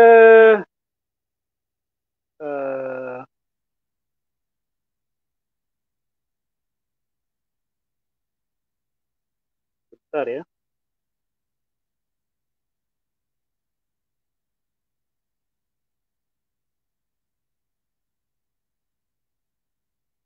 Syarah Hikam Ata'iyah oleh Ar-Randi, ya, Ar-Randi. Dalam tu dia ada nukil daripada Abu Sulaiman Ad-Darani. Okay. Saya tak boleh nak pastikan betul ataupun tidak ini kalam Abu Sulaiman Ad-Darani. Tapi ini adalah kitab Syarah Hikam Ata'iyah oleh Ar-Randi. Salah satu, man talabahunna faqad rakana ila dunya. Man talaba ma'ashan atau tazawwaja imra'atan atau kataba hadithan. La haula wala quwwata illa billah. Azim. Tajuk syarah tersebut adalah Ghaitul Mawahib Al-Aliyah fi Syarh Al-Hikam Al-Ata'iyah oleh Randi di dalam jilid yang pertama. Khabith, ni kalam khabith, kalam yang buruk, ya, kalam yang buruk. Kalam yang sangat buruk dan tertolak. Okay. Apa yang didakwa dikatakan oleh Abu Sulaiman Ad-Darani? 3 perkara yang mana sesiapa yang mencarinya, melakukannya, dikira sebagai orang yang cenderung kepada dunia. Sama sekali siapa yang talaba ma'asyan, mencari kerja untuk hidup. Okay, mencari kerja untuk hidup. Orang macam ni kerja dunia. Dan siapa yang menikahi seorang wanita, dikira sebagai cenderung kepada dunia, keduniaan. Okay. Atau kataba hadithan, atau menulis hadis, mengumpul hadis dan menulis hadis, mengajar hadis, bercakap tentang hadis Nabi SAW, kira sebagai mengajar dunia. Ini kalam khabith, kalam yang buruk, kalam yang buruk. Tak kira sesiapa pun yang bercakap macam ni, tertolak. Itu respect, itu dia mau. Okay. Ini kalam khabith. Orang-orang yang jahil mungkin baca, oh ini adalah sejarah Hikam Ata'iyah. So what? Dan ini menyanggah Al-Quran dan menyanggah sunnah Nabi SAW. Bekerja, mencari nafkah, mencari rezeki untuk diri, untuk anak-anak, untuk keluarga adalah sunnah. Dapat pahala. Dan berkahwin adalah sunnah Nabi SAW. Dan menulis hadis Nabi SAW adalah satu fardu kifayah. Kewajipan bagi sebahagian ulama, sebahagian umat Islam. Boleh kata kerja dunia. Kalaulah betul ini kalam Abu Sulaiman Ad-Darani, kita kena lihat orang ini dengan pandangan yang berbeza. Dan pelik, Ar-Randi ini menukil daripada Abu Sulaiman Ad-Darani. Apa mazhab dia sebenarnya dalam tasawuf? Dinukil juga oleh orang yang sama. Dia nukil daripada Sahal Tustari pula. Sahal Tustari kata, ni didakwa. Sahal kata, sanad ni saya tak periksa lagi. Tapi ada dalam kitab ini. Ada dalam kitab syarah. Dan orang kita bila baca kitab-kitab Hikam Ata'iyah ataupun syarah Hikam Ata'iyah, dia tak cek. Dia kata, oh ulama' tu lah mesti betul. Ataupun orang kita mungkin tak ada kemampuan nak periksa. Kan? Tak boleh nak disalahkan secara 100%. Yang kena periksa ni guru-guru yang mengajar. Iyakum wal istimta' bin nisa. Al-mail ilaihinna. Janganlah kamu istimta' dengan perempuan. Istimta' ni ialah berseronok-seronok dengan wanita, termasuklah sekali dengan jima' dan sebagainya. Dan cenderung ke arah mereka. Sesungguhnya, fa'inan nisa'a muba'idatun anil hikmah. Sesungguhnya wanita menjauhkan seseorang manusia daripada kebijaksanaan. Takkah kau hajar ni kenyataan-kenyataan macam ni? Qaribatun minasyaitan. Dan mereka ni dekat dengan syaitan. Wahunna masaiduhu. Mereka ni adalah belenggu syaitan. Wahazzuhu min bani Adam. Mereka inilah bahagian syaitan daripada anak Adam. Ini kalam no real Muslim will say such. Saya harap ni kenyataan yang palsu daripada Sahal Tustari. Kemudian daripada kitab Awariful Ma'arif oleh Suhrawardi. At-tazawwuju inhitatun min al-azimati ila ar-rukhas wa ruju'un min at-tarwuhi dan naqs wa dawran hawli mazanil a'wajaj. Tengok. Ni dia mengkritik perkahwinan ni. Sedangkan perkahwinan sunnah Nabi, this is a direct criticism of Rasulullah SAW. Ini kalam yang biadab sebenarnya. Siapa nak bertahan, siap bertahan. Siap kau, aku kecilkan. Siapa nak bertahan kalam ni, nak kata, oh ini wali Allah yang cakap. Kan? Kita tengok. Kalam wali Allah ni dan kalam Rasulullah SAW. Tazawwuju inhitatun. Pernikahan itu adalah kerendahan. Ataupun merendahkan diri daripada tahap azimah. Azimah ni mengambil jalan yang keras. Tak kahwin. Kan? Kurangkan sangat makan. Ni dakwaan dia ni. Dakwaan Suhrawardi. Ni bukan jalan Rasulullah SAW. Jalan rukhsah. Merendahkan diri daripada jalan azimah kepada jalan rukhsah. Mencari jalan senang. Waruju'un min at-taruhi ila an-naqs. Ini adalah turun daripada makam yang lebih tinggi kepada makam yang kurang. Dan bermain-main di daerah yang bengkok. Dia orang direct mengkritik sunnah Nabi SAW. Berani orang macam ni. Dia ingat dia siapa dia orang. Orang kita baca tu, oh ni Suhrawardi, ni arif billah ada sebagainya. Arif billah. Allah tak hang, kan? Menentang Nabi SAW. Tulis buku berlambat-lambat dengan falsafah berlambat-lambat. Tapi kenyataan-kenyataan biadab seperti ini diselit-selitkan. Supaya orang yang sedang terpengaruh kata, oh tak mungkin. Ni ulama hebat. Takkanlah. Kita tak boleh terlalu naif. Orang macam ni memang ada. Suhrawardi ni dibunuh kerana membawa akidah-akidah yang bukan-bukan pada waktu itu. Sayangnya ada orang yang menetapkan kitab ni sebagai satu kitab yang tinggi dalam tasawuf. Okay. Orang macam Ibn Arabi, Suhrawardi fitnah kepada umat. Fitnah mereka. Itu ujian besar yang Allah Subhanahu Wa Taala berikan. Sampai ke hari ini, orang masih keliru tentang cerita seorang supporti. Yang biasa keliru ni bukan pengkaji yang jujur. Mereka ni biasanya membesar dalam tarikat, membesar dalam tasawuf dan tak dapat nak keluar dari kepompong mereka. Mereka tak bersedia untuk mendengar pandangan yang satu lagi. Kalau mereka jujur mencari kebenaran, mereka buka mata, baca betul-betul, tanya diri mereka, baca hadis Nabi, baca Al-Quranul Karim, tanya selari tak aliran ini dengan aliran Nabi? Apa yang Nabi SAW bawa? Kalau mereka belajar Gnosticism, kalau mereka belajar Hermeticism, kalau mereka belajar Neoplatonism, kalau mereka faham betul-betul, mereka akan tanya diri mereka sendiri, ini jalan siapa? Ini lebih kepada jalan Noh. Ini bukan jalan Nabi Muhammad SAW. So kena jujur, nak ikut jalan Nabi, ikut jalan Nabi. Jangan campur aduk. Be a gentleman, be honourable. Okay?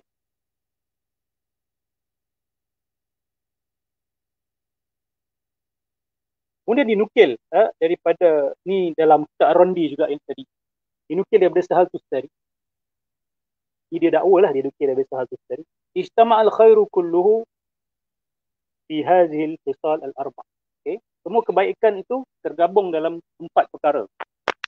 Wa biha sarul abdalu abdalan. Dengan 4 perkara inilah golongan orang yang dikira sebagai abdal tu menjadi abdal. Dia dapat pangkat abdal tu kerana dia buat 4 benda. Apakah itu? Masul butut. Tak perut habis-habisan. Nabi SAW tak ikat perut all the time. Bila Nabi lapar, Nabi akan ikat perut. Tapi bukan Nabi SAW ni buat macam apa yang Gnostik ni buat. Yang sufi-sufi melampau ni buat. Som ni tak bercakap. Jangan sangka bahawa mereka tak bercakap ni sama macam apa yang Nabi cakap. Kana yu'minu billahi wal yawmil akhir falyakul khairan aw liyasmut. Siapa beriman pada Allah dan hari akhirat, cakap benda baik ataupun diam. Bukan ini. Mereka buat secara melampau. Tak bercakap seminggu, tak bercakap selama sebulan. Kan? Nabi tak ajar benda macam tu. Nabi kata, kalau tak ada benda baik, apa yang cakap? Bukan halang diri dia daripada bercakap. Ha. Jauhkan diri daripada manusia. Halang diri. Lepas tu orang tanya soalan pun tak nak jawab. Kan? Buat puasa percakapan dan sebagainya. Wal khalwa. Khalwa ni berseorang diri. Jauhkan diri dia manusia. Sahar. Sahar ni tidak tidur malam. Tidak tidur malam. Didakwa bahawa mereka mencapai makam abdal dengan melakukan 4 perkara. Dekat Rasulullah SAW buat 4 perkara ni. Nabi puasa. Puasa tak sama dengan ikhmasu al-butun. Okay. Nabi bercakap bila perlu dan bercakap baik. Tak sama dengan as-samat. Okay. Rasulullah SAW berkhaluah betul sebelum menjadi Rasul SAW. Selepas tu Nabi i'tikaf di masjid. Bukan khaluah. I'tikaf di masjid tu jauh lebih baik daripada khaluah. Di zawiyah mana pun. Sahar. Sahar ni tak tidur malam kerana berterusan salat dan sebagainya. Nabi pun tidur.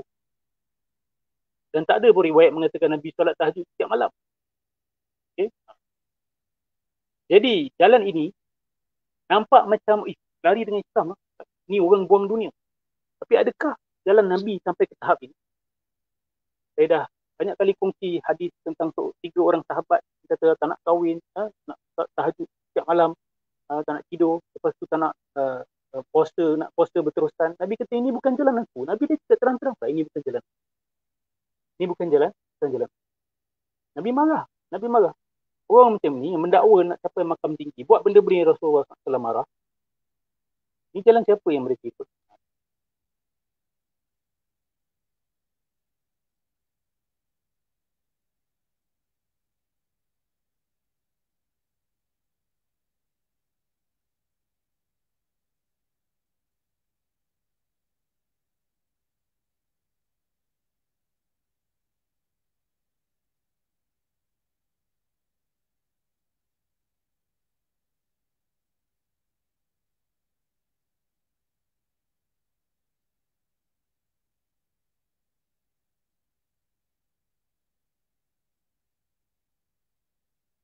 Sorry, saya tengok macam benda ni berakar kuat Ustaz Fahman ni sedikit sebanyak dekat Nusantara ni macam ada juga tempias pada mainstream Islam di sini. Belum saya kenal, saya faham itulah Asy'ariyah. Rupanya tidak. Itulah kita tak dapat nak nafikan aliran ini masuk lama dah beratus tahun di tanah Melayu.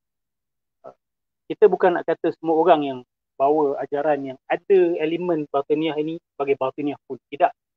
Banyak ulama-ulama yang ikhlas, yang baik, yang bijak. Tapi ada termasuk elemen-elemen ini dalam ajaran mereka. Dan mereka ini ada yang berperanan besar dalam mengislamkan orang Melayu. Kita jangan jadi terlalu simplistik. Kita jangan black or white. Sometimes ada grey area. Ada orang-orang yang baik, tapi kadang-kadang kita sampaikan benda yang gelap kerana mengikut guru dia dan sebagainya. Dan benda ni berlaku dekat tanah Melayu. Dan kita semuanya expose kepada kesalahan. Okay? Tapi bila kita jumpa kesalahan, kita buat apa? Dan kita jelaskan, terangkan. Kita jangan pertahan-pertahan. Walaupun kita ada rasa keterikatan dengan tradisi kita, dengan bangsa kita, dengan tanah kita, dengan tradisi keilmuan kita.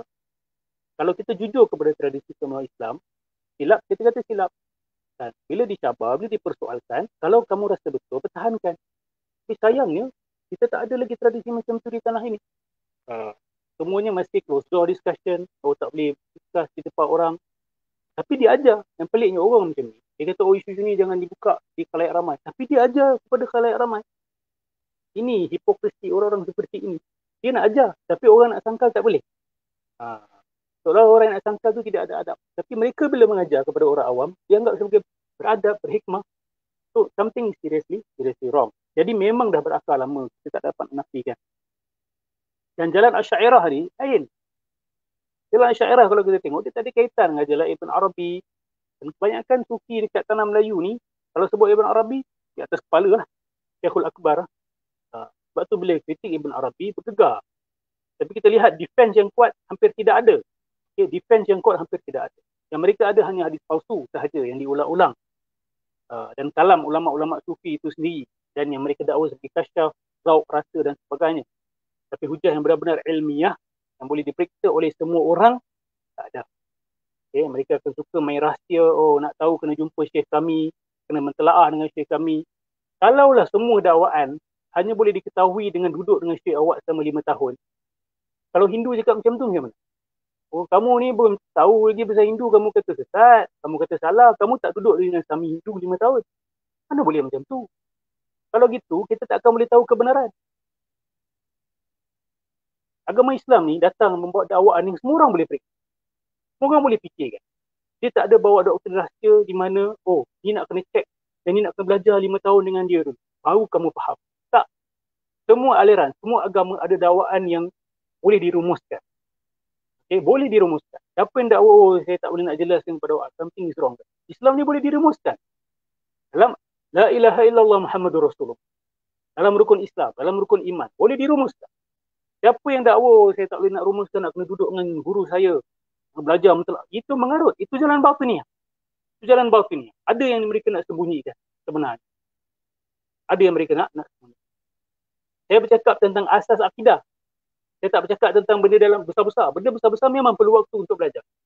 Tapi kalau you punya the summary of your belief system pun you tak boleh nak jelaskan, nak kena belajar dengan guru you, something is wrong. Okay? The basics of Islam, message of Islam clearly can be conveyed to anyone. Okay? Cuma kalau nak belajar detail, of course lah kena duduk belajar. Tapi secara umum tu boleh dijelaskan. Secara umum tu boleh diketahui dan we have nothing to hide.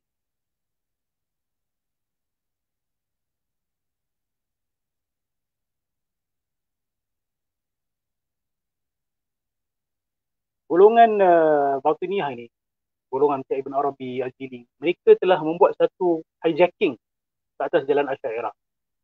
Dan ulama sebahagian yang mengikut mereka dan mengikut jalan Asy'ariyah, ada yang mencampur adukkan kedua jalan. Itu yang orang jadi confused. Orang awam jadi confused. Ini kesilapan-kesilapan yang ni ditegur sendiri oleh para ulama. Bukan saya yang tegur. Para ulama dah tegur. Para ulama Asy'ariyah dah tegur, dah kritik keras. Seperti kritikan kat atas Ibn Arabi. Sudah dibuat oleh ulama Asy'ariyah. Ulama Hanabilah dah mengkritik keras, dah menjatuhkan hukum takfir ke atas dia. Tapi yang datang selepas itu cuba nak macam takwilan, oh kamu tak faham dan sebagainya. Mereka menganggap mereka saja yang faham. Macam mana mereka faham pun kita tak tahu. Bila tanya macam mana faham, kami baca teks yang sama dengan kamu. Oh, kamu tak zauk, tak rasa. Akhirnya tak ada orang nak boleh cek. Semua orang akhir balik kepada zauk. Kan? Semua agama lain pun kalau guna alasan zauk, macam mana dia nak jawab? Kan? Orang Islam, kamu kata kami sesat sebab kamu tak zauk lagi apa yang kami rasa. Macam mana? Sebab tu zauk ni tak termasuk dalam kaedah hukum kebenaran dalam agama. Siapa yang terpaksa menggunakan zauk menunjukkan dia tak ada hujah. Hujahnya sudah roboh. Dia terpaksa menggunakan rasa. Tak boleh aturkan debat di antara golongan Batiniyah dan Zahiriyah. Nak tengok macam mana perang mereka. Ini tengah buat ni. Ini kita tengah mengkritik golongan Batiniyah ni. Tengah laku pergelutan pemikiran. Ya? Akhirnya masing-masing yang memilih jalan. Okay? Tak ada siapa boleh paksa sesiapa nak percaya apa. Akhirnya kita akan berdiri depan Allah Subhanahu Wa Taala sendirian. Ya? Kamu nak ikut siapa, ikut. Kamu tak nak ikut, itu hak kamu. Tetapi berbahaya. Kita ikut Rasulullah SAW, kita ikut jalan para ulama mu'tabar dan kita gunakan akal fikiran kita. InsyaAllah dengan ikhlas kita akan selamat. So, kita sampaikan apa yang betul, kita kritik apa yang salah. Lepas tu terpulang kepada sesiapa, nak terima, tolak, nak kritik. Kalau nak kritik bawah hujah, tak ada masalah. Kita berbincang, kita membawa hujah. Kalau Ustaz, bahaya sufi batin ini masih masalah universal, wajar diberi perhatian setiap masa. Betul lah. Diteruskan, benda ni tak boleh berhenti. Sebab mereka pun tak berhenti. So, kenapa kita nak kena berhenti? Mereka tak pandai menjawab, tidak faham apa mereka belajar. Mereka hanya mengikut. Ini kita kena ubahlah dalam masyarakat kita. Kita belajar agama dengan kefahaman, dengan akal yang cergas. Okay, dalam keadaan yang sama kita tahu had-had akal. Kita tahu fungsi akal. Kita tahu macam mana nak menggunakan akal kita dengan betul. Kita tahu prinsip-prinsip yang harus kita ikut untuk berfikir supaya tidak salah fikir, tidak melangkaui kemampuan akal itu sendiri. Sama juga bila kita baca Al-Quran dengan sunnah, supaya kita tidak salah faham, salah tafsir, Ini penting ni. Hari ini semua orang dakwa baca Quran, baca sunnah. Kan? Semua golongan dakwa Quran sunnah. Tapi metodologi, macam mana kita nak baca Quran dengan sunnah ni? Kan? Siapa saja boleh buka Quran, buka kamus suka hati, kan? Terjemah Quran. Tak boleh macam tu. Tak boleh. Dia ada manhaj dia, metodologi dia. Jadi, itu metodologi ni penting. Usul tafsir, ilmu mantiq, ilmu kalam, ilmu usulul fiqh. Ini semua ilmu-ilmu yang mendasari fiqh, ilmu tafsir. Dasar dia tu ada lagi ilmu. Itu yang jadi prinsip. Dia menjadi prinsip kepada ilmu-ilmu yang dipanggil ilmu-ilmu ranting ini. Dia ada ilmu akar dia tu. Ilmu akar ni yang orang awam tidak terdedah. Kalau tak terdedah tak apa. Tapi bila tak terdedah, lepas tu nak mengutarakan pandangan, ini menjadi caca marba lah, menjadi haru biru lah. Pernah ke Ustaz dengar tentang buku Mercy Ocean? Betul? Betul? Tetapi ada yang mendakwa bahawa buku ini tidak ditulis oleh beliau. Ada yang mendakwa buku itu tidak ditulis oleh Syekh Nazim Al-Qurusi. Tapi kandungan kitab itu, okay, katalah kita kata, okey lah, tak ditulis oleh Syekh Nazim, kalau betul. Tapi kandungan kitab itu memang mengandungi fahaman Wahdatul. Okay, saya ada kitab tersebut dan saya sudah tandakan mana bahagian-bahagian yang problematik. Memang Syekh Nazim Al-Qurusi ini memang akbari. Dia mengikut jalan Ibn Arabi. Tak adakah habaib yang masyhur di Nusantara ini ada membawa unsur batiniah? Ada. Ada. Okey. Tak semua. Tak semua. Tapi kalau awak tanya ada, saya kata ada. Saya kata ada. Okey. Nanti insya-Allah satu hari kita buka tentang itu ini. Kita tak dapat nafikan. Tapi bukan bermakna mereka ni jahat nak menyesatkan umat. Bahkan mereka mengikut tradisi keilmuan mereka. Siapa mereka belajar. Dan pada mereka cara ini efektif untuk memperbaiki jiwa manusia.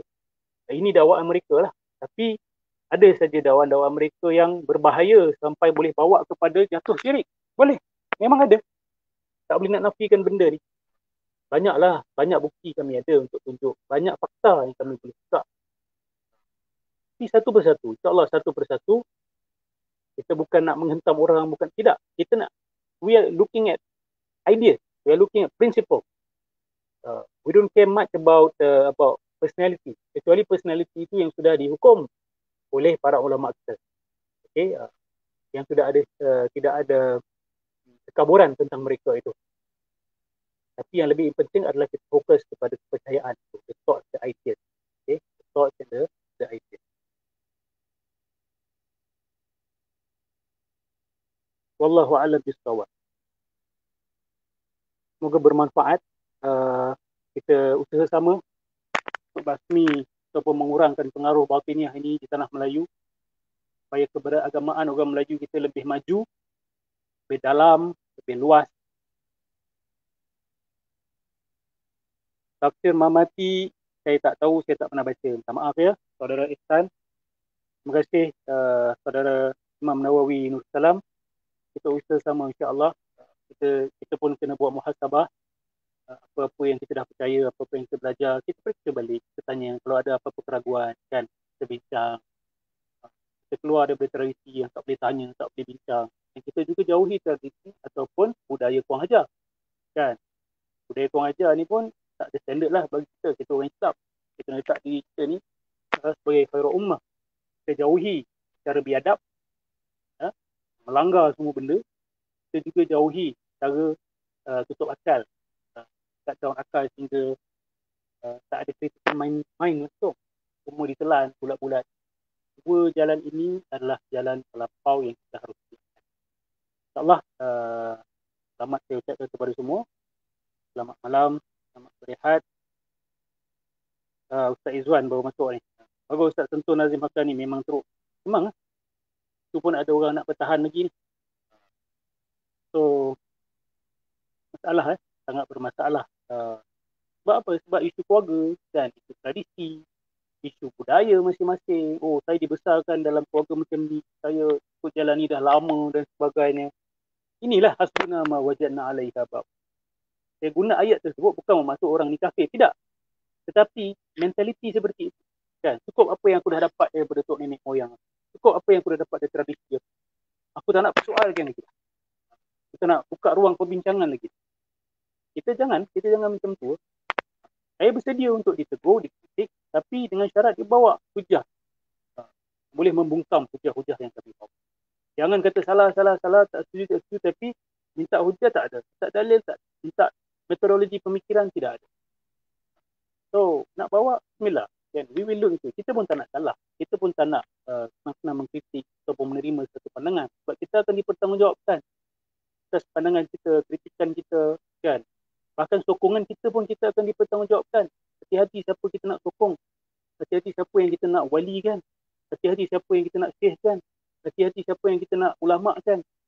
Hati-hati siapa yang kita nak maulanakan. Hati-hati siapa yang kita nak tuan guru kan. Berhati-hati, kita dipertanggungjawabkan. Sebab bila kita promote, oh ni tuan guru, ni maulana, orang lain ni tak tahu benda mengikut. Lepas tu tuan guru tu ajar benda salah, kita bertanggungjawab. Lepas tu hati-hati. Jangan senang-senang nak promote orang, jangan senang-senang nak mengkritik orang. Buat kajian, serius tu. Buat kaji sehabis-habisnya. Lepas tu, buka kepada kawan-kawan. Tanya, buka kepada ulama. Tanya mereka, pendirian ini ada masalah ke? Kalau masalahnya di mana? Buat self-criticism. Lepas tu baru keluarkan.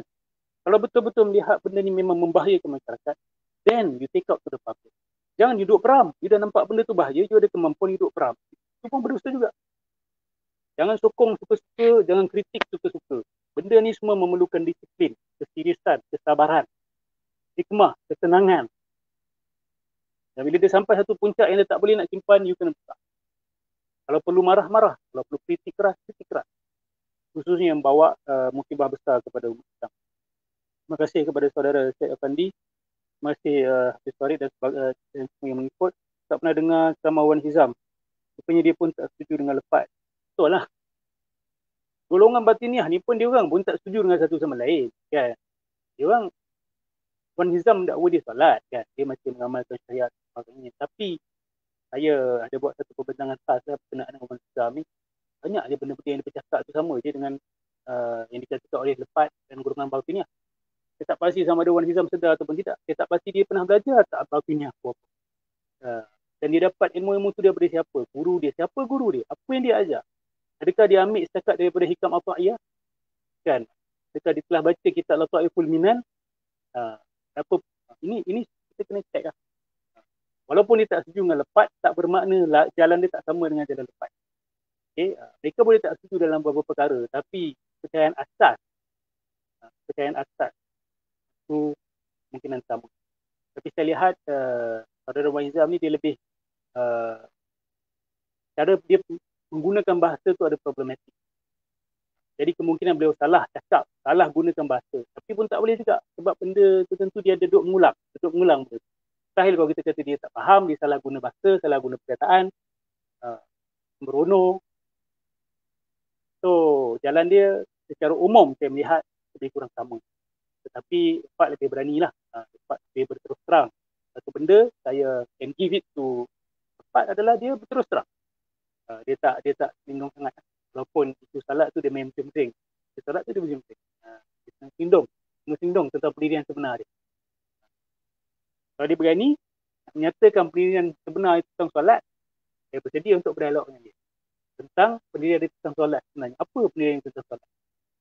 Kita boleh tanya you directly. You can ask us directly. Kita boleh buka hujah masing-masing secara setiap guru saya jumpa memang saling tak bersetuju sebab masing-masing tak ada metod jelas. Tak bersetuju ni benda biasa kan. Orang yang sama aliran pun, ahli sunnah wal jamaah, ada benda yang mesti ada masing-masing. Itu normal. Ini benda biasa. Kan? Bahkan dalam segala jenis bidang ilmu pun, sains ke, engineering ke, mesti ada perbezaan pandangan antara the expert. Okay? Tapi perbezaan pandangan mereka tu biasanya berlaku pada tahap ranting, bukan pada tahap the principles of the knowledge. Walaupun dalam prinsipal juga boleh berlaku perbezaan pandangan, tapi ada pandangan yang terpaksa ditolak. Okay? Doktor-doktor pun ada yang contoh mengatakan pandangan-pandangan yang bukan-bukan. Okay? Dalam bidang kedoktoran ada juga saling tak bersetuju dengan satu sama lain. Tengoklah itu COVID ni saja. Kan? Tapi dari segi asas prinsip medicine itu mereka sepakat. Banyak kesepakatan sebenarnya. Tapi perbezaan juga akan tetap. Begitulah juga antara ulama' Ahlus Sunnah wal Jamaah. Ulama' dalam satu mazhab sekalipun, mazhab Syafi'i sekalipun, ada perbezaan. This is normal. This is human right. This is what the scholars do. Mereka bukan suka-suka je nak berbeza pandangan. Tidak.